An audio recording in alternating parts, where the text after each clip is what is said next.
para nosotros es un honor realmente el estar compartiendo con todos ustedes en este día, principalmente a raíz de toda esa situación, ¿verdad?, que tenemos actualmente en el mundo con este cambio que realmente es bastante impactante. Es un cambio de vida que nos gestó a todo el mundo. No es por países, no es por ciudades, es a nivel general, que cada país tiene sus condiciones y por lo menos en Costa Rica estamos viviendo un cambio muy fuerte, donde la sociedad pues obviamente está en un proceso bastante complicado, tanto en la parte económica como en la parte de salud. Y estos cambios nos llevan también pues a cambiar muchas cosas de las que hacemos en nuestra profesión. Y una de ellas es ahora pues interactuar más por medio de las redes sociales y por medio de las plataformas virtuales como es esta, donde pues empezamos a tratar un poco la temática, los diferentes temas en la odontología de una forma diferente. Yo creo que esto nos va ayudando un poco a hacer un cambio. Y es básicamente lo que quiero hablarles un poco el día de hoy, de un cambio bastante importante que tenemos que hacer nosotros también inclusive en nuestra práctica y cómo hemos hecho las cosas durante el periodo que va a llevar este congreso, que yo creo que el equipo que va a estar presente es un equipo de lujo, son profesionales de muchísima categoría e investigadores, docentes universitarios que van a compartir con todos ustedes muchísimo de su conocimiento con el fin de que podamos abarcar diferentes temas, todos relacionados con lo que es la mínima intervención, la mínima invasión propiamente como tal. Entonces, pues yo les voy a hablar un poco de educación para la salud y la prevención en odontología y la titulé con el subtítulo de Hablemos de otro cambio que hay que hacer, porque ahora vamos a darnos cuenta que ha cambiado muchas cosas en odontología. Para presentarme un poco, yo soy Adrián Gómez, soy de Costa Rica, soy odontopediatra. Actualmente coordino la maestría en odontopediatría de la Universidad de Costa Rica y también coordino la parte de la sección de odontopediatría de la Facultad de Odontología, en donde se da la licenciatura propiamente. Y soy el presidente actualmente de la Academia de Odontología Pediátrica Costarricense. Cuando hablamos un poco nosotros sobre educación para la salud, pues obviamente es un tema, es un término que muchas veces no le tomamos importancia. Es un área que realmente pues poco a poco ha ido teniendo mayor fuerza, pero inclusive los que tenemos un poco más de años y los que tienen más años todavía en la parte de odontología, muchas veces la educación no fue el fuerte de nuestras carreras, no fue el fuerte en el área y todavía tampoco lo es en muchos aspectos. Cuando hablamos de educación para la salud, hablamos de un proceso de educación y de participación del individuo, del paciente o familiar, con el fin de que se adquieran los conocimientos, las actitudes y los hábitos básicos para la promoción y defensa de la salud individual y colectiva. En realidad lo que significa la educación es lograr poblaciones sanas, es lograr entender cuáles son las herramientas que tengo yo para estar sano y mantenerme sano. Cuando hablamos de prevención en odontología, pues yo lo voy a unir con una frase que pues revisando la literatura apareció, donde habla principalmente de odontología preventiva, hablando de la ciencia que se encarga propiamente del estudio y conocimiento del medio bucal y sus implicaciones microbiológicas e inmunológicas en la prevención de enfermedades. Son dos términos, dos conceptos diferentes, dos conceptos que en realidad para poder hacer cualquier cosa que hagamos en odontología, una restauración, un sellante, la aplicación de un agente remineralizante, tenemos que entender que tiene que estar acompañado de una educación tanto previa como posterior con el paciente.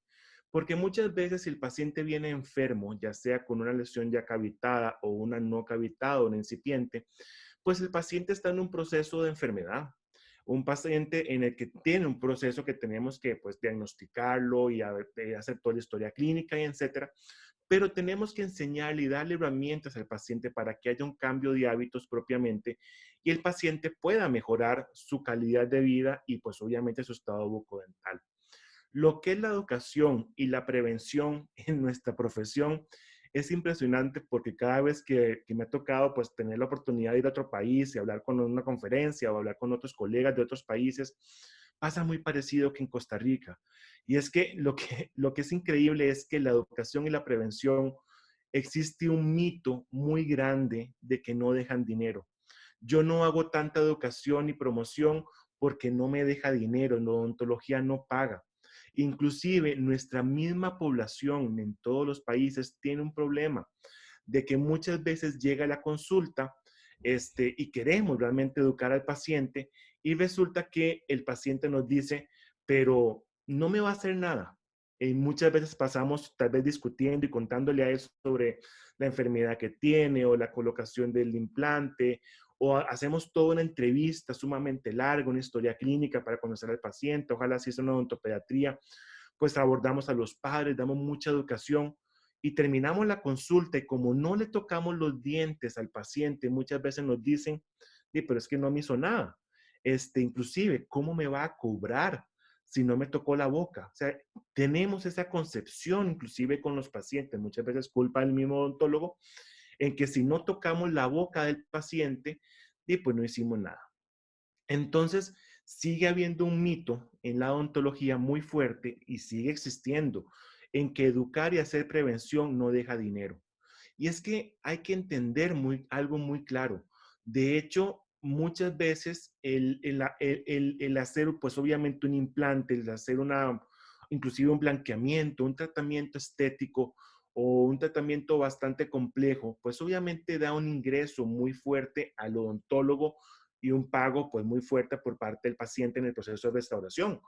Pero el paciente muchas veces a raíz de que lo que llevó a que el paciente tuviera ese tipo de problemática, muchas veces fue por desconocimiento, porque no sabía, porque tuvo problemillas de por medio y nunca fue educado para que esa colocación de ese implante o esa restauración o eso que le hicimos realmente tenga el éxito que nosotros quisiéramos y que el paciente al final de cuentas quiere. Y es que veamos que la problemática sobre lo que es el rubro del cobro de la educación no es nuevo y es a nivel mundial. Existe este documento de la FDI, que ese es el resumen, básicamente el resumen ejecutivo del white paper sobre la prevención y el manejo de la caries dental, que es del 2018. Y vienen varios capítulos, pero quiero en este momento pues abordarles el capítulo 10 que habla sobre la remuneración para una adecuada prevención y manejo de la caries. Este es el resumen, si pudieran, está en internet, súper fácil de encontrar, solamente ponen este nombre, resumen ejecutivo del white paper y se van a encontrar este documento muy fácil en Google para poderlo acceder, si no al final van a tener mi correo y con muchísimo gusto les paso toda la información que tengo por acá. Pero quiero que más o menos revisemos parte de este capítulo para que veamos que la situación del cambio del paradigma de la educación en odontología tiene que darse a nivel mundial. Porque cuando hablamos de que la remuneración de una adecuada prevención y manejo de la caries, sabemos que esto tiene que ver con educación. Si yo quiero abordar la caries dental con los nuevos paradigmas, el paciente tiene que cambiar de hábitos. Y leamos textual. Uno de los principales obstáculos para el cambio ha sido la falta de reforma en los sistemas de remuneración para cubrir los procedimientos de prevención de la caries, incluso si agentes claves del sector han pedido un cambio.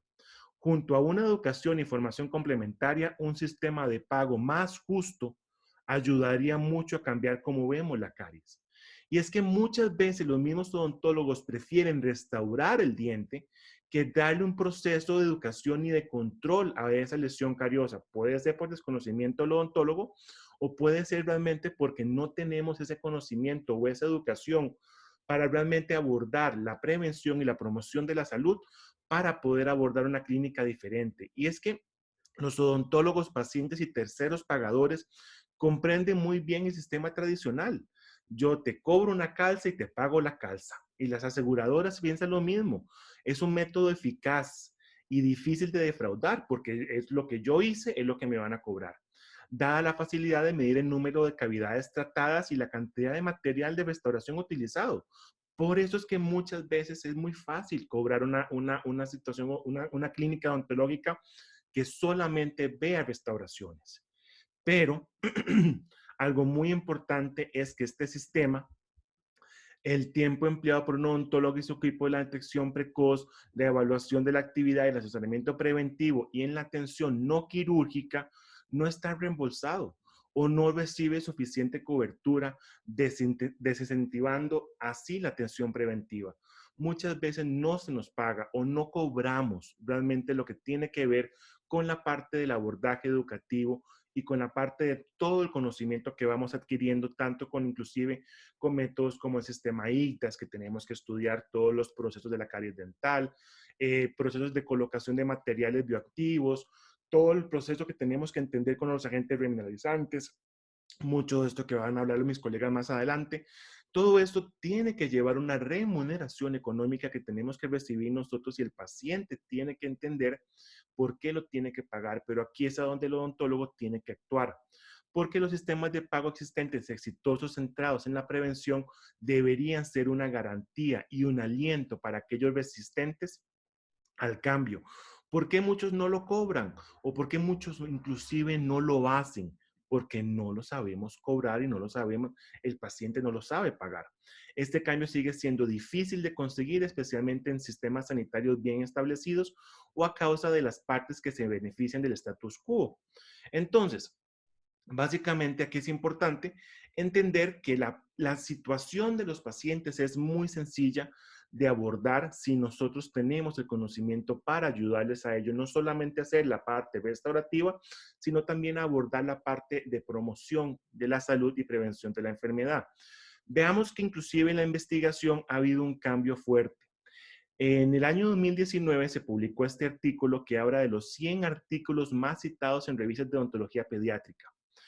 Y me parece interesantísimo porque vean que estos son los diferentes temas de los que más se han revisado en la literatura, los que más se ha citado, y no es que no es necesariamente lo que más se ha investigado, sino de lo que más se revisa y lo que más se cita para poder hacer los artículos científicos de otros colegas, inclusive los que uno hace. Y algo muy importante acá es que los tres primeros temas que más se han buscado, por así decirlo, más se ha citado, ha sido el principal cariología, el segundo ha sido crecimiento, desarrollo dental y el tercero, las ciencias conductuales y epidemiológicas. ¿Esto por qué? Porque por lo menos sabemos que en los últimos 5 años ha habido un cambio abismal en lo que es la terminología de la caries dental y cómo se aborda la caries dental.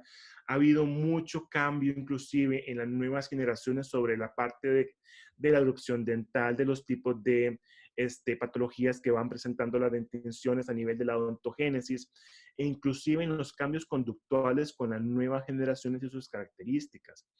Entonces, veamos que la caries dental como enfermedad sigue siendo un tópico de importancia.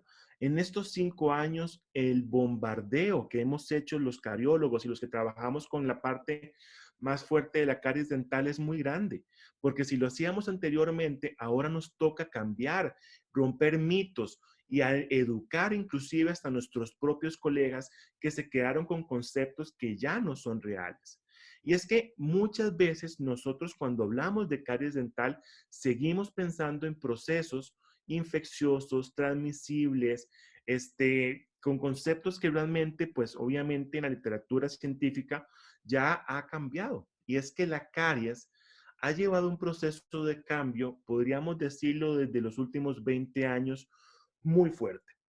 Pero en estos últimos 5 años ha sido un cambio que hasta para los odontólogos más expertos, el cambio con el concepto de caries ha sido muy fuerte. Entonces imagínense lo que tenemos que hacer nosotros, que no es solamente es cambiar nosotros mismos a nuestros pacientes para que se motiven y cambien de hábitos, estén mejor y más saludables, sino que ahora también tenemos que cambiar nosotros, tenemos que educarnos nosotros y aprender mucho más nosotros de los conceptos que actualmente tenemos. Y es que solamente vean si realmente entendemos la caries dental y en un solo año, bueno, en realidad en varios años, pero en estos 5 años han salido una cantidad de libros con evidencia científica y no les puedo decir la cantidad de artículos que realmente han empezado a salir con solamente los nuevos conceptos y la nueva forma de entender la caries dental. Personas como Fejerscope y Kidd, que son cariólogos de renombre mundial, o el mismo Goldberg, que son personas que realmente han estudiado y han trabajado el concepto de la caries y pues toda la patología como tal, inclusive su restauración, con muchísimos avances y diferencias que realmente a final de cuentas nos van ayudando mucho a entender de una mejor manera cómo tiene que ser este proceso. Y es que no es solamente es entender la caries como una enfermedad, inclusive que puedo meter también la enfermedad periodontal, pero es un todo que la parte educativa nos tiene que ir llevando, porque vean que inclusive no lo voy a abordar, pues obviamente no es el tema, y lo van a abordar otros de mis compañeros más adelante, pero vean que inclusive en la forma como las estrategias de remoción de tejido dental carioso en dentina, inclusive ya se entienden mejor. No es que hayamos variado 100% la forma de restauración, pero vamos entendiendo mucho más cómo es que se hace esa remoción que actualmente ya la llamamos selectiva, anteriormente decíamos parcial, ahora hablamos selectiva, remoción selectiva del tejido carioso. Vamos hablando de diferentes temas, con una dinámica muy diferente, donde inclusive los mismos libros y los mismos artículos nuevos, más actualizados, pues hablan de consensos. Ya hemos llegado inclusive a tener consensos con las máximas autoridades en diferentes temas para el mejor desarrollo de nuestros tratamientos. ¿Qué nos lleva a esto? Pues obviamente nos lleva a educarnos a nosotros, nos lleva a entender que la forma como abordamos, por ejemplo, el diente primario y el diente permanente van a tener diferencias mm, pues algunas muy básicas, otras son mucho más complejas. Y todo esto pues nos va ayudando bastante en el proceso, donde realmente vamos entendiendo aún más nosotros cómo es que se va, cómo tenemos que abordar el tratamiento de cada uno de estos, de las patologías que vamos teniendo en la boca del paciente. Pero algo que todavía es mucho más complejo es realmente que vamos entendiendo aún más detalles tan básicos como la parte que tenemos que tratar en sí en la persona. Y tenemos que empezar a analizar si la caries está activa, si está detenida, si está inactiva. Y todo eso nos tiene que ayudar para que al final de cuentas el paciente entienda porque tiene que hacer un cambio para que esa lesión que tiene, ya sea incipiente o esté habitada y tenemos que hacer una restauración, no le avance y no se haga un proceso mayor. Pero no solamente es el diente. Recordemos que ahora inclusive hablamos de la encía como un elemento primordial para nuestro diagnóstico y poder conocer la actividad propiamente de esa caries y poder saber cuál sería el mejor tratamiento o lo que mejor le puede ayudar al paciente. Porque al final de cuentas, el conocimiento que tenemos ahora nos ayuda muchísimo, no solamente a entender nosotros, sino que el paciente también entienda pues la problemática que tiene y podamos ayudarle en mejorar el proceso propiamente de cambio de hábitos que al final de cuentas debería de ser nuestra intención. Porque el conocer si la lesión que tengo yo de caries, de la lesión cariosa está activa o está inactiva, pues también los libros de texto, por ejemplo, de Kitty Frejerskov, nos tiene un capítulo donde nos va diciendo cómo abordar dependiendo de cómo esté la lesión. Si hay cavitación, si no hay cavitación, si está activa, si está detenida. Ya tenemos que educarnos un poco en no tratar a los dientes y a las lesiones cariosas a todas por igual. Tenemos que entender que cada vez hay mayor conocimiento en qué sucede en este diente, que tiene esas características, si está en esa zona de la boca y qué pasa en este otro, o que el paciente sea un niño de tal edad, qué material es el más adecuado. Todo ese tipo de información es el que nos tiene que ayudar un poco a ir entendiendo que no solamente la educación es hacia el paciente, sino también hacia nosotros. Y es que cuando hablamos de odontología de la mínima intervención, recordemos que abarca una gran gama de situaciones y de áreas de la odontología. Hay mucha evidencia científica que podemos encontrar fácilmente en Internet sobre lo que es la mínima intervención, que inclusive anteriormente hablábamos de odontología mínimamente invasiva, y recordemos que ahora lo que se hace es que dentro de este marco hablamos no solamente de la mínima invasión, sino que hablamos obviamente de la mínima intervención. Lo que queremos es intervenir el tejido dental lo menos posible. por medio de materiales adicionales como piezas de mano, como brocas, fresas o como cualquier otro elemento que vaya a destruir más allá de la parte sana que tenga el diente. Por eso es que es tan importante conocer cuáles son los nuevos materiales que nos van a ayudar a tener una mejor condición del diente para que el paciente también al mismo tiempo tenga un menor impacto a nivel de su lesión o a nivel de la boca. Y eso solamente lo podemos hacer si el paciente realmente tiene un cambio y si nosotros también cambiamos un poco el chip que teníamos anteriormente, porque todo lo que tiene que ver realmente con la mínima intervención, la odontología mínimamente invasiva, la microodontología, es realmente a final de cuentas no una estrategia ni un protocolo. No existen esos protocolos como los quisiéramos, ¿verdad? En un paciente de bajo riesgo vamos a hacer esto y esto y esto y esto. Hay opciones que nos da, o en el paciente de mediano riesgo o en el de alto riesgo yo puedo hacer esto y esto y esto y esto y esto, pero recordemos que no existen protocolos establecidos propios para cada paciente, porque cada paciente es individual, cada paciente tiene una familia, tiene un hogar, tiene una situación social, una situación económica, tiene unos padres que lo cuidan de una forma o no los cuidan de una forma. Y entonces, al final de cuentas, la odontología de la mínima intervención se convierte en una filosofía que tenemos que entender que el concepto es la atención al paciente, pero que se ocupa de las causas de la enfermedad y no solamente del síntoma y el signo. Nosotros no solamente vamos a ver propiamente lo que es la lesión de caries y qué le vamos a hacer, o la enfermedad de las encías y cómo vamos a tratar esa encía, sino realmente por qué es que está esa lesión de caries o esa enfermedad de las encías o lo que tiene. Y entonces aquí yo hago la pregunta, que es una pregunta que muchas veces como que nos incomoda, como ontólogos, muchas veces nos quedamos como, yo sé realmente educar al paciente para que se mantenga sano. Y el paciente tiene que entender que para estar sano, tiene que continuar conmigo, porque yo soy el que le va a estar dando las herramientas para que se mantenga sano. Es como si quisiéramos nosotros ir a un nutricionista, vamos una vez, nos da un plan de dieta y queremos bajar de peso ya a raíz de la primera cita con el nutricionista. O vamos una vez al gimnasio y simplemente creemos que en una vez del gimnasio ya vamos a crecer y nos vamos a hacer súper fortachones con una vez que fuimos al gimnasio. Es regular lo que tenemos que hacer y el paciente tenemos que educarlo en ese cambio. Porque aquí viene la gran pregunta. ¿Qué clase de trabajador de salud queremos ser?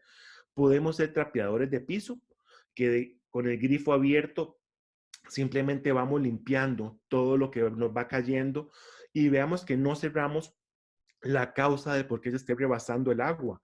Y aquí es muy fácil, trapeadores de piso no es por ser peyorativo, pero hablamos de la gente que solamente hace restauraciones, extracciones y blanqueamientos.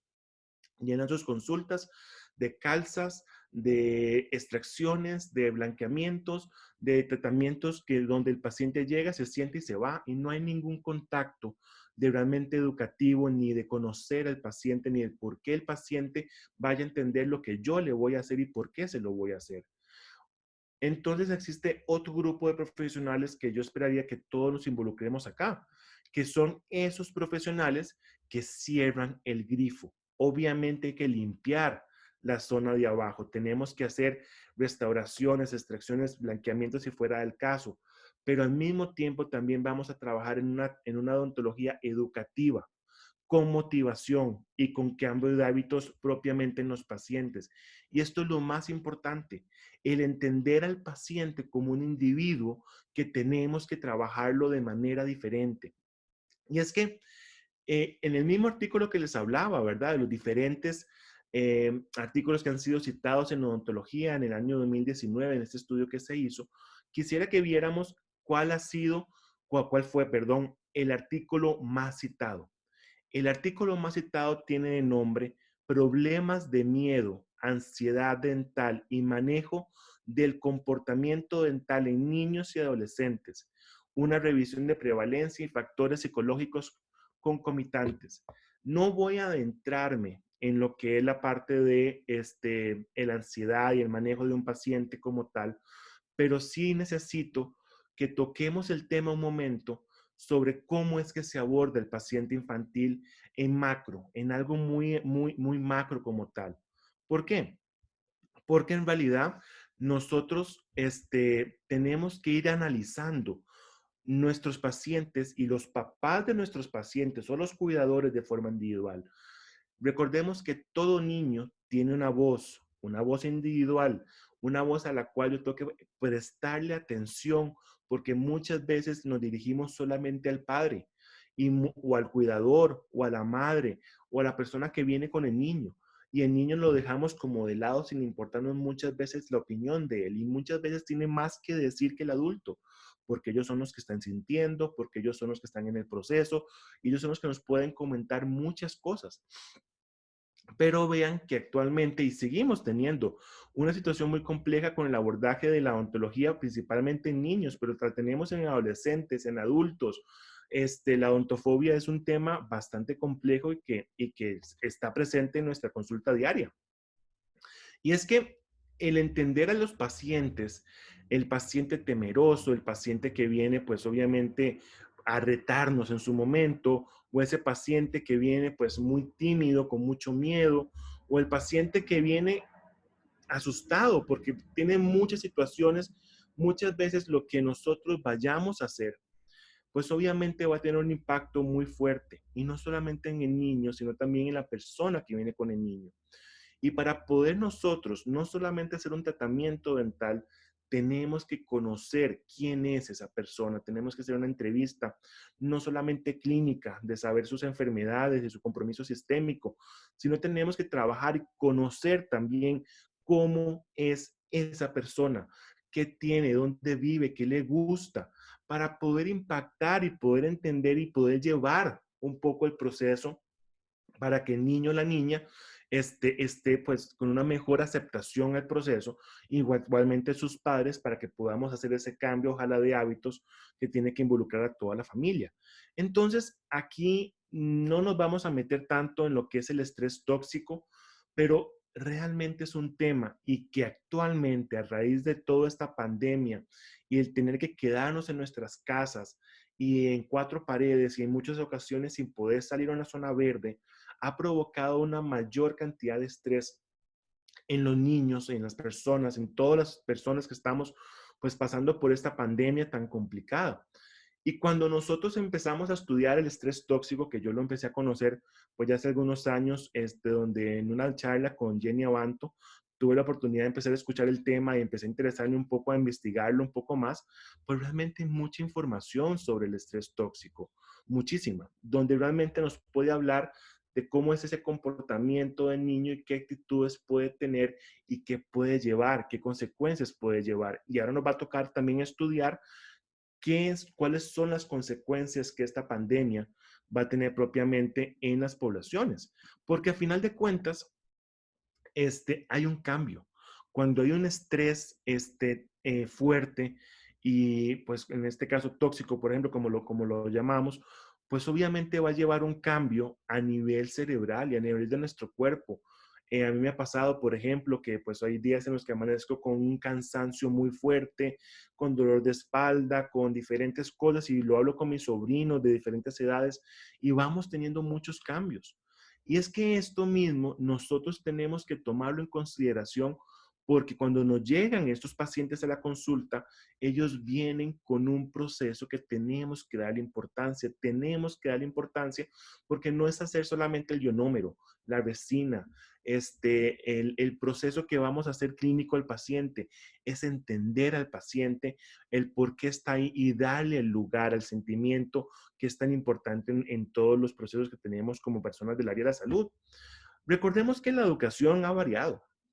Yo soy profesor universitario hace 15 años y a mí me ha pasado pues lo mismo que le ha pasado a muchos colegas. De un momento a otro, uno llegaba y le exigía al estudiante, le reclamaba al estudiante y uno le exigía a que sacara buenas notas. Y de un momento a otro ya me ha pasado que llegan padres de diferentes estudiantes a decirme, mire, es que no entiendo por qué mi hijo se sacó esta nota en el examen o en el proyecto. Y muchas veces me ha tocado responderles, es que mire, es que su hijo tiene 23 años, 24 años, con quien tengo que hablarles con su hijo, no es con usted. Y esta imagen que les pongo acá es tan clara, refleja tanto el cambio que estamos viviendo con cierto tipo de padres de familia que ahora sobreprotegen a sus hijos, inclusive hasta en épocas universitarias. Y todo esto nos tiene también que cambiar el chip de con quién estamos hablando. Y es que existen varias generaciones y eso ya hay muchos estudios en psicología que realmente van evidenciando pues ese tipo de cosas. Y una de ellas es que habla sobre las diferentes generaciones y las características que tienen. Por ejemplo, la famosa generación silenciosa, que es una generación, pues obviamente que es muy sabia, que son la mayoría de nuestros abuelos, que ya muchos ya tal vez no estén, donde conocen mucho, son muy reservados y realmente cuentan historias y cosas muy buenas.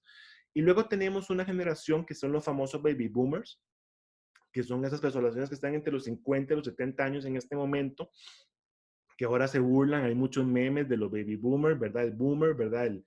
El adulto este que pues no conoce tanto de tecnología, fueron análogos de teléfono de disco y de radio y de periódico. Y luego vienen un grupo que son los famosos migrantes digitales, que pues aquí me ubico yo, ¿verdad? Entre este grupo de los 40 a los 50, que pues también nacimos con la parte analógica, pero tuvimos la oportunidad de entrar a la parte digital mucho más deprisa.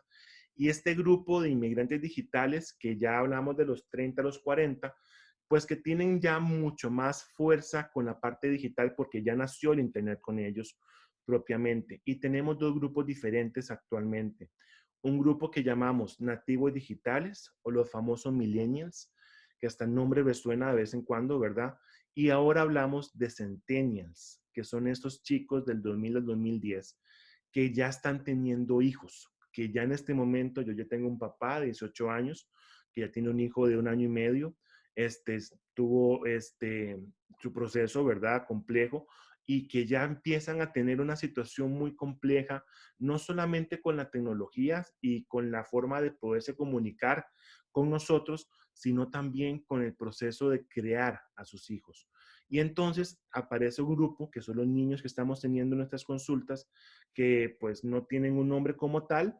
Se habla de los alfa, pero que en realidad es una población que viene tan digital y tan compleja en diferentes aspectos que nos va a tocar cambiar en nuestro chip de trabajo propiamente. Entonces, vean que inclusive tenemos que conocer hasta el tipo de población con la que vamos a interactuar para ver cómo la vamos a educar. Tenemos que saber si es un centennial, si es un millennial, si es una persona que tiene cierto conocimiento de tecnología, si no lo tiene, y también saber cómo es que voy a abordar yo la educación. Porque en una persona que es tecnológica como estos millennials o esos centennials, yo le voy a solamente hablar, tenemos que entender que no nos va a funcionar. A ellos hay que sacarles imágenes, hay que buscarles videos en internet, hay que buscar cosas.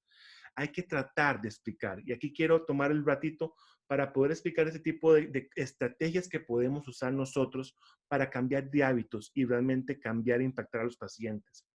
Entonces, lo primero es cómo hacer para que no se nos enfermen los dientes y las encías. Es una pregunta básica de un paciente. ¿Cómo hago para que no se enfermen? La primera y lo más básico que yo siempre le digo cuando doy charlas en comunidad o cuando me toca dar educación es usted tiene que ir al odontólogo, tiene que estar en constante revisión. Obviamente va a depender de las condiciones suyas, si va a ir cada 3 meses, cada semana, cada 6 meses, una vez al año. Todo va a depender de cómo usted, pues realmente la información que usted tenga y cómo esté su salud bucal y general al mismo tiempo. Entonces, lo principal que tenemos que hacerles siempre ver a las personas es que para poder estar sanos y para poder estar mejor, tienen que estar acompañados del profesional recomendado. En este caso somos nosotros como odontólogos. ¿Cuál es la otra, qué hacemos como odontólogos? Pues hay que explicarle al paciente, nosotros no solamente revisamos, si vemos que todo está bien, curamos lo que haya que curar y al mismo tiempo le vamos a seguir trabajando en la educación porque muchas veces hay cambios nuevos, hay que trabajar ciertas cosas, hay que explicarle al paciente que la odontología al mismo tiempo y la forma de cuidar nuestra cavidad oral cambia. me ha tocado, pues yo trabajo mucho con adolescentes y me ha tocado mucho hacer diagnósticos. Estamos en un estudio sobre cáncer oral y principalmente a raíz de papiloma humano en adolescentes. Ya tenemos mucha evidencia de manifestaciones orales de este tipo de patología como tal en los adolescentes. Entonces, sí hay cambios y nos toca no solamente explicarle al paciente, está bien, estamos genial, tenemos la encía sana y tenemos pues los dientes y las estructuras sanas, pero la boca tiene más condiciones, tiene mejillas, tiene carrillos, tiene más zonas que nos toca a nosotros como profesionales estar revisando y estar controlando junto con el paciente para detectar tempranamente en el caso, ojalá que no, pero de una patología, por ejemplo, inclusive como un cáncer. ¿Qué más? La parte 2 que me gusta mucho siempre hablarla con pacientes y cuando damos charlas, es tener una buena higiene oral. Esto es básico. O sea, la higiene oral, pues obviamente entendemos que es básico, pero tiene que convertirse en un hábito. Muchas veces nuestros pacientes no entienden que no es hacerme el sellante. No es que, bueno, ya me pusieron un sellante, ya no hay ningún problema, ya me pusieron, como una vez me dijo un papá, bueno, me han dicho varios, tengo un anticaries. Me pusieron un anticaries en la boca de mi hijo. Y muchas veces como, no, ahora esto no es un anticaries, esto simplemente es para que usted pueda cepillar mejor el diente de su hijo. Pero es que me dijeron que ya con eso no se le iban a hacer caries. Y pues bueno, me ha tocado enseñarles imágenes del montón de sellantes con caries que pues tenemos nosotros tanto en pacientes de la universidad como a nivel privado, de pacientes que se les colocó, nunca fueron educados en la colocación del material y pues obviamente no hubo un cuidado por parte de la persona y pues obviamente tenemos la situación que se nos presenta con caries alrededor de los sellantes y ese tipo de cosas como por darle un ejemplo. Yo siempre trato de hacer ver a los papás de que la higiene bucal del niño es reflejo de lo que ellos hacen realmente. Y me toca educarlos porque muchas veces la pregunta básica es, ¿realmente hacemos una buena higiene oral? O sea, sabemos hacerla. A mí me impacta porque yo he hecho ya varios estudios con odontólogos y preguntas tan básicas que con qué se hace la higiene oral. En odontología nos acostumbramos a irnos al implante, a irnos a la parte estética, a irnos a todo lo más complejo, ¿verdad? De la odontología, conocer la cantidad de resinas y poder conocer los composites y los materiales y la cantidad de ionómeros de vidrio, pero muchas veces la parte más básica de la odontología, que es la educación y lo que son las técnicas de higiene oral y lo que es la parte de todo lo que vamos a ver ahora, pues obviamente lo vamos dejando un poco de lado. Y es que yo siempre comparo la limpieza de la cavidad oral con una casa, siempre. Y si yo tengo una casa como esta, ¿verdad? Donde hay muchísimo polvo, está muy descuidada y todo, pues yo voy a ocupar no solamente una escoba, sino que voy a ocupar un trapo y voy a ocupar diferentes elementos para poder limpiar y dejar este lugar impecable. Obviamente, a raíz del deterioro, voy a tener que utilizar mayor cantidad de pintura y tal vez ojalá cemento y cosas para poderla restaurar, porque están en muy malas condiciones. Lo mismo lo hago yo ver con la cavidad oral. Porque la cavidad oral no solamente necesita un cepillo de dientes, necesita también, pues, lo que es el hilo dental como como parte esencial de nuestra higiene oral. Esto es básico y muchas veces decimos, sí, esto es esencial, tal, y empezamos a dudar de las cosas. Y yo quisiera que ustedes ahora con sus pacientes empiecen a pedirle, mire, usted me puede traer en una servilleta el cepillo dental que usted utiliza diariamente. Se van a impactar. Si nunca lo han hecho, empiecen a hacerlo con sus pacientes y se van a dar cuenta que en muchos casos lo que llega con el paciente es un cepillo dental que no es utilizable para una realmente desorganización del biofilm dental. Muchas veces nadie les ha explicado la importancia de las ceras del cepillo, de los cambios, y muchas veces decimos, ¿cómo es que este paciente, a pesar de que me dice que se lava 3 veces al día los dientes, y pues obviamente no tiene un cambio pues tan fuerte a nivel de la inflamación de las encías? Bueno, es que muchas veces el cepillo de dientes que está utilizando es uno parecido a esto.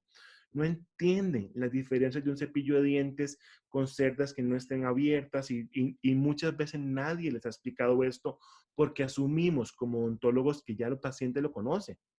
Inclusive nos pasa mucho como odontopediatras que cuando les explicamos a los papás los diferentes tipos de cepillo de dientes, muchas veces nos preguntan, mire doctor, ¿y por qué ese mango es tan grande si la mano de mi hijo es tan pequeñita?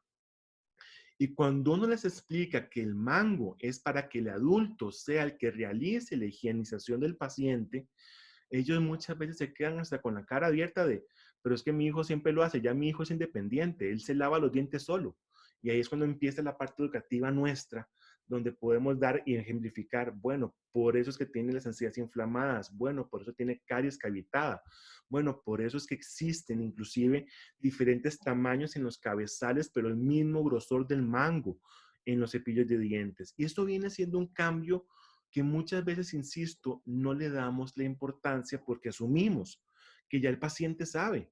Inclusive nos pasa ahora que hablamos de la odontología para bebés, que hablamos ahora con madres embarazadas, donde por el mito que se ha manejado por tantos años de que estos tipos de cepillitos pues funcionan y sirven, y muchas veces las mamás lo utilizan siempre y no hay un conocimiento de si realmente funcionan o no.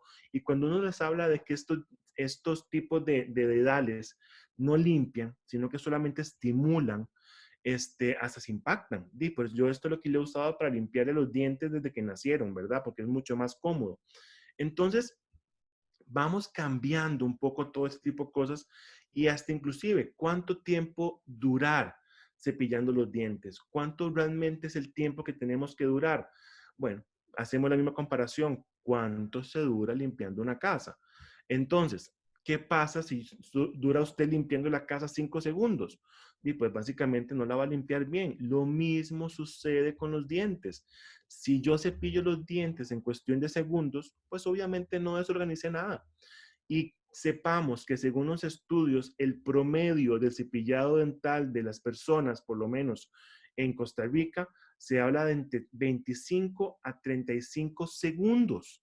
Eso es lo que dura el cepillado en algunos estudios que hemos hecho nosotros en poblaciones. Entonces, ¿qué sucede? Pues obviamente es un cambio muy fuerte, pero ¿qué viene? Nos toca también aprender a educar a nosotros, porque hay muchas cosas que tenemos que averiguar. Somos odontólogos, pero no solamente de dientes, sino que también tenemos que saber qué más hay en el mercado. Y ve qué increíble esto. El Ama Brush, hay varios. No tengo nada contra ellos. De hecho, yo lo compré y todo para probarlo, pero quiero presentárselos y que ustedes mismos sean críticos de lo que tenemos pues en el mercado. Este es un tipo de cepillo dental de 10 segundos. Esta es la promoción, la propaganda que hacen en su página web. No se los voy a explicar todo, nada más quiero presentarles para que ustedes vean que ya muchas de las cosas que sabemos van cambiando y van saliendo al mercado. Por ejemplo, a mí me impacta muchísimo la promoción. Vean que habla de que muchas veces las personas se saltan el cepillado de los dientes por la noche porque es muy cansado, es perezoso, no hay tiempo. O sea, nos dicen el cepillado no es el cepillado realmente al final de cuentas no es tan importante.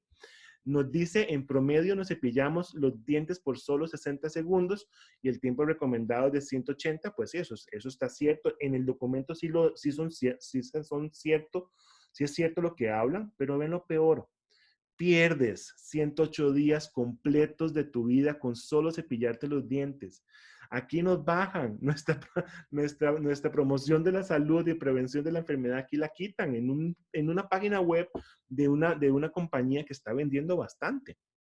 Inclusive, vean que muchas veces de los problemas de cepillado pues tienen que ver con un mal cepillado de dientes y encías. Entonces ellos crean este producto que es una especie de cepillo dental, entre comillas, como una arcada. Vean el precio. Y pues es un producto que está a la venta. Ya lo venden aquí en ciertos lugares. Sé que en varios, yo estuve en el Congreso de Nueva York el año pasado y también varias cadenas comerciales lo estaban vendiendo. Y esto es muy sencillo. No les voy a poner el video ni nada todo completo, sino que quiero que vean el producto como tal, vean cómo lo venden, que es antibacterial, que utiliza el método de VAS, que de las técnicas de cepillar que conocemos nosotros. Y esto simplemente el paciente lo agarra, le pone pasta dental, se lo pone dentro de la boca y simplemente deja de que esto se mueva por 10 segundos y según el proceso, ya le hicieron una desorganización del todo el biofilm dental. Entendamos que esta información la van a tener nuestros pacientes ven estos videos, ven esto y pues simplemente lo ven y dicen, esto es lo que yo quiero para tener mejor salud bucodental, yo lo compro. Y nos toca a nosotros enterarnos de qué es lo que utiliza el paciente realmente a final de cuentas para realizar su higiene bucodental. Por eso nos toca tanto educar al paciente, explicarle y conocer qué usa el paciente. Por eso tenemos, porque no es hacer, insisto, la mejor amalgama, la mejor vestina, el mejor tratamiento dental, sino es realmente cambiar los hábitos. Y es que tenemos que explicarle al paciente que no somos nosotros, existe mucha evidencia. Vean que inclusive en este resumen ejecutivo de la FDI que les comentaba, en la sección 6, pues habla de algo que no solamente lo dice ya pues la FDI, sino que ya sabemos que la misma OMS ha trabajado como el cepillado 2 veces al día, en la mañana y antes de dormir, 2 minutos de tiempo, cepillado supervisado o realizado realmente por los cuidadores hasta los 8 años, y hay mucha documentación sobre esto. ¿Qué hacer? Tenemos que aprender a motivar y a cambiar de hábitos. Ayudémosle al paciente a cambiar. Yo con los adultos y con los padres y con los niños les digo, no solamente cepillarlo y contar, cantar o hacer cosas. Utilicen canciones. Yo los pongo a que busquen la canción que más les guste y por medio de eso, pues logren a final de cuentas desarrollar la mejor forma de técnica de cepillado que podamos dar. Porque al final de cuentas nosotros tenemos que entender que el paciente tiene que tener un cambio. ¿Cuántas veces al día hay que lavarse los dientes? 2. ¿Qué pasa si lo hago más? Aquí esa pregunta nos toca a nosotros como odontólogos explicar al paciente cuáles son las situaciones, qué pasa. Comparémoselo. ¿Cuántas veces limpia usted o barre su casa? 5, 6 veces al día. Bueno, es lo mismo con la cavidad oral. Inclusive, ¿qué tan fuerte me debo cepillar o cómo tengo que hacer la fuerza? Ya tenemos un montón de evidencia en YouTube y en videos que realmente nos explican las cosas. Insisto, comparémoslo con la parte de la limpieza del hogar. Busquemos ejemplos con otras poblaciones, pero estos son muy fáciles y explicarles qué pasa si yo paso muy duro la escoba o utilizo una escoba diferente o diferentes elementos para limpiar. Bueno, tenemos videos que nos pueden ayudar, videos que funcionan en qué pasa si yo hago una mala técnica de cepillado, qué pasa si yo hago esto. Insisto, no es solamente aprender a hacer la mejor restauración, es que el paciente logre cuidar lo que vayamos a hacer y que eso se mantenga en la cavidad oral por la mayor cantidad de tiempo posible. El uso del hilo dental, inclusive hay páginas de Facebook que hablan del no uso del hilo dental, ya hay grupos de personas promoviendo que no se use. Y aquí a nosotros como odontólogos nos toca realmente educar al paciente y lograr que el paciente entienda la importancia de los elementos que nosotros como profesionales le hablamos. Obviamente, existen imágenes como estas donde realmente podemos evidenciar, si no utilizamos el hilo dental, cuáles son las consecuencias de esto. Pero bueno, ¿cuántas veces usarlo? ¿Por qué una? Y aquí es a donde nos toca hacer pues realmente el cambio del paradigma del biofilm y explicarle al paciente, bueno, es que el biofilm no se pega al diente, el biofilm se va creando conforme va avanzando el día y por eso es que pues una vez al día es más que suficiente el uso del hilo dental y no utilizarlo 2 veces junto con el cepillado. Hay que explicarle al paciente todas las características realmente del proceso que tenemos dentro de la cavidad oral, de la alimentación y todo para que él entienda y no tampoco se nos aburra de hacer las técnicas de higiene oral. Igualmente, saber que existen no solamente el hilo de dental que se pone entre los dedos, sino que para los niños o personas con discapacidad están estos aditamentos que son mucho más fáciles para su uso y para crear independencia en las poblaciones propiamente. Entonces, con educación para la salud, primero hay que explicar por qué se va a educar. Nosotros tenemos que explicar al paciente por qué es que lo vamos a hacer. Después hay que explicar cómo se va a educar, cuál va a ser, cómo vamos a hacer esa educación y motivar realmente para que haya un cambio en todo el proceso. Insisto, en la prevención de la odontología, ¿en qué podemos hablar con los pacientes para que cambien de hábitos?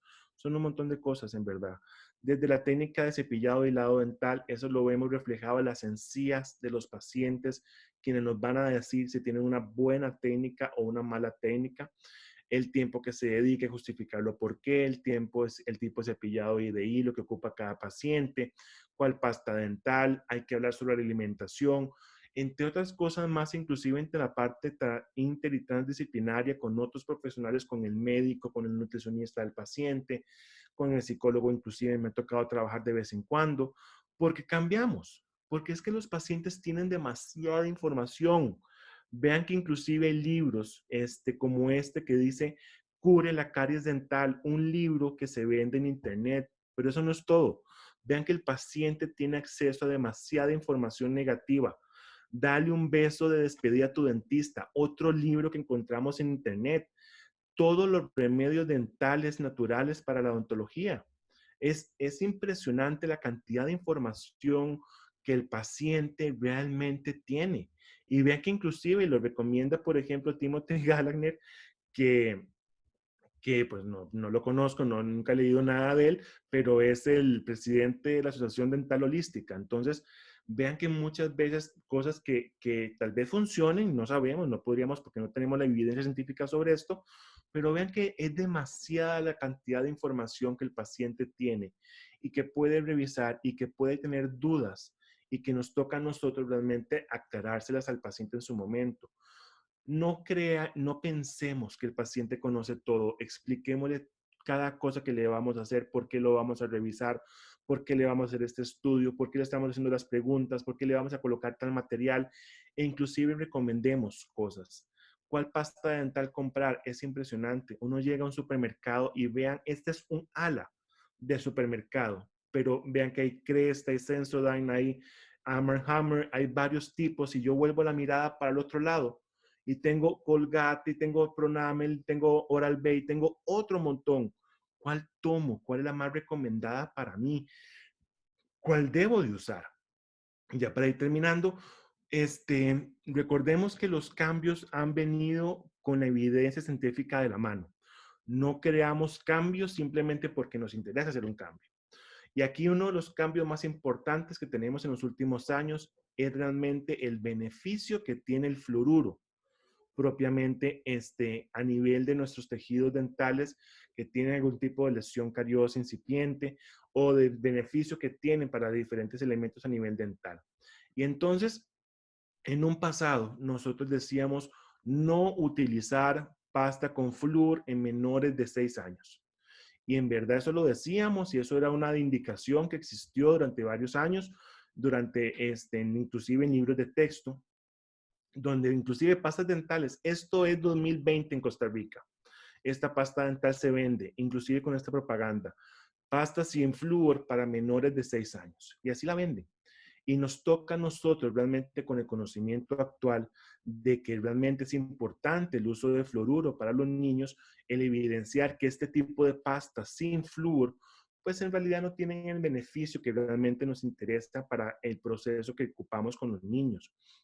Inclusive a nivel mundial, las famosas pastas de 500 partes por millón ya han empezado a desaparecer, ya las casas comerciales se dieron cuenta que no es necesario.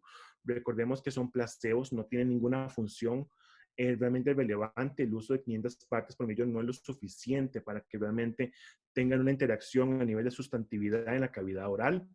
Entonces, ese tipo de pastas ya se empezaron a dejar, pero todavía las venden en algunos países.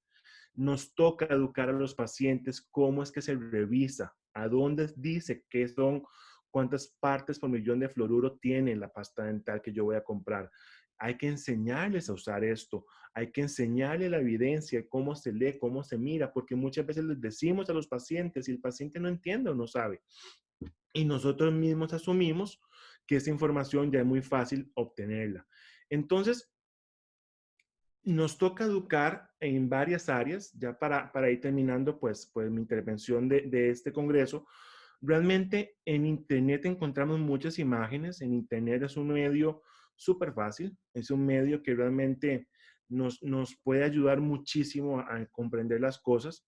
Y es que podemos observar inclusive esa es una imagen que hicimos en la Academia de Ontopediatría, algo llena de texto y todo, pero principalmente para entender las diferencias en la colocación de la cantidad de pasta dental que tenemos que hacerlo con los pacientes. Y aprendimos algo más. Nos toca enseñarle al paciente a sacar la pasta dental del del bote para que ponga la cantidad recomendada. Ni eso muchas veces los papás y las mamás saben realmente. Entonces, tenemos que inclusive enseñar a hacer eso. Y también para que ustedes más o menos hagan la idea, nos toca también aprender a nosotros a sacar este granito de arroz, esta mitad del granito de arroz, esta cantidad del frijol o la petit pois como tal. Nos toca a nosotros aprender todo eso porque muchas veces ni nosotros mismos lo sabemos hacer. Entonces, ¿por qué hay que seguir educando? Bueno, es muy sencillo. La ontología educativa tiene que entenderse que tratamos obviamente las cavidades provocadas por la enfermedad. Tenemos que aprender a hacer esos excelentes ionómeros, esas resinas, esos composites, esas carillas, todo, tenemos que saberlo hacer. Pero tenemos que aprender a tratar la enfermedad que provoca las cavitaciones y aprender a diagnosticar. En verdad, hay que tener cuidado. Vean que en Internet hay demasiada información y hay que lograr que el paciente entienda que no todo lo que está ahí es cierto.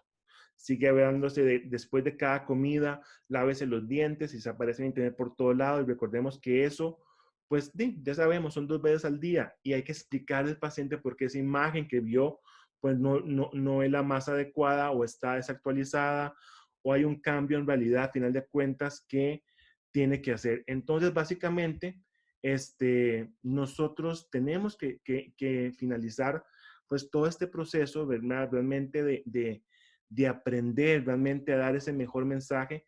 Y yo quiero irme con varias cosas. La primera es que hay que seguir estudiando sobre caries dental, sobre todo, ¿verdad? Hay más preguntas que respuestas en todo esto. Hay que aprender a hacer las diferenciaciones en el diagnóstico, tenemos que aprender a diagnosticar de manera diferente. Y lo más importante que espero que se lleven hoy es que hay que aprender cómo dar el mensaje para motivar a los pacientes y cambiar completamente de hábitos a las personas. Yo espero que todos aprendamos a educar, a motivar, a diagnosticar y a cambiar de hábitos en nuestros pacientes, que estoy seguro que esa debe ser la meta de cada uno de nosotros de ahora en adelante. Así que muchísimas gracias por la atención prestada. Espero que el resto del Congreso sea de beneficio para todos ustedes. Siguen ponentes impresionantes, increíbles. Entonces, Miguel, te dejo pues ahora con todos aquí presentes. Muchas gracias, salud desde Costa Rica y pura vida, como decimos por acá. Muchísimas gracias, Adrián. Como siempre, un placer escucharte. Totalmente agradecido, totalmente de acuerdo. Y fíjate que afortunadamente le dimos esta secuencia al Congreso, porque de lo que voy a hablar voy a no repetir, pero sí insistir mucho en lo que estás hablando, la parte de la educación. Déjame checar, perdón, a ver si tenemos algunas preguntas. No hay preguntas, Adrián, realmente hay felicitaciones y hay pues nada más expresiones de agradecimiento, haciendo alusión a lo excelente de tu plática, aplausos y demás, ¿no? Pero bueno, Gracias. si gustas, Adrián, por favor que nos regales tu correo electrónico o alguna manera en la que te pudieran contactar para que pudieran tener acceso a ti en caso de alguna duda o algo que quisieran redundar. Claro, aquí está mi correo. Cualquier cosa es adrian.gomezfernandez@ucr.ac.cr y aquí perfectamente pueden con muchísimo gusto escribirme y pues cualquier duda, cualquier consulta, con muchísimo gusto lo estamos para evacuarla. Y más bien muchísimas gracias a vos, Miguel, por todo el tiempo y a todos los colegas que van a participar en el Congreso. Un saludo a todos en Latinoamérica y a cuidarnos todos. Realmente es un proceso de mucho cuidado y de mucha tranquilidad y de mucha paz y muchas bendiciones para todos en este proceso que nos toca vivir.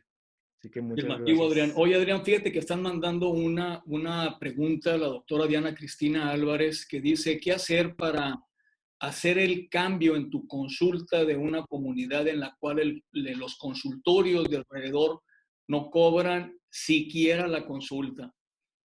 Sí, eso es muy complicado, como lo hablaba, es un cambio de paradigma para todos. Yo creo que nosotros como profesionales de la salud tenemos que tomarnos el lugar que nos merecemos y que nunca nos hemos dado. Muchas veces el odontólogo, pues inclusive a nivel latinoamericano y a nivel mundial, inclusive como lo dice ella, ni en la etapa diagnóstica se cobra. Yo creo que nos toca cambiar ese paradigma con los pacientes, que ellos entiendan por qué yo lo voy a cobrar, y aquí nos toca educar realmente del por qué yo voy a hacer los cobros que yo voy a hacer. Muchas veces damos por sentado de que la calza cuesta tanto o la resina cuesta tanto y no realmente le damos la importancia al proceso del cobro de nosotros y que el paciente entienda por qué yo voy a cobrar lo que yo voy a cobrar. En Costa Rica tenemos el Colegio de Cirujanos Dentistas que nos da pues las tarifas mínimas de cada procedimiento clínico y nos toca también explicarle al paciente cuál es el costo y por qué. Entonces, cuando alrededor mío la gente cobra menos o la gente, yo no me puedo dar por menos ni realmente variar mis costos porque es lo que yo necesito para poder salir adelante.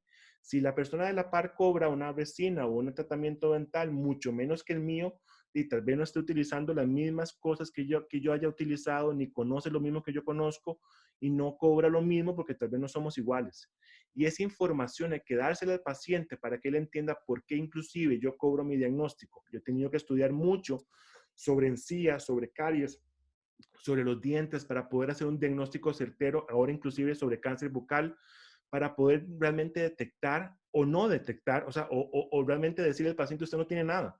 Pero yo para poder decir eso tuve que estudiar mucho y eso tiene que tener un costo económico para que el paciente entienda el beneficio del poder estar conmigo. Pero aquí el que tiene que darse el lugar soy yo como profesional. Totalmente de acuerdo. Están llegando algunas otras preguntas, Adrián. Te voy a pedir de favor que las leas y si nos das la oportunidad que las vayas contestando, pero ya con texto, para que también, digo, esto está abierto para todos. Todos pueden verlo para poder seguir dentro del horario que tenemos establecido, entendiendo que todos tienen diferentes compromisos y ya hay un programa, ¿no? Entonces, Adrián, de nueva cuenta, totalmente agradecido por tu participación. Como siempre, un placer escucharte. Es un agasajo escucharte, tenerte dentro del grupo de panelistas. Y pues no me queda más que mandarte un fuerte abrazo hasta Costa Rica. Luego Gracias, tendremos la Miguel. Igual, oportunidad de darnos el de abrazo vuelta para México. virtual. Muchísimas gracias, Adrián. Y Gracias a vos por la invitación. perfecto. Entonces, Adrián, si gustas ya salir con tu micrófono y con la cámara ya para que voy a compartir pantalla.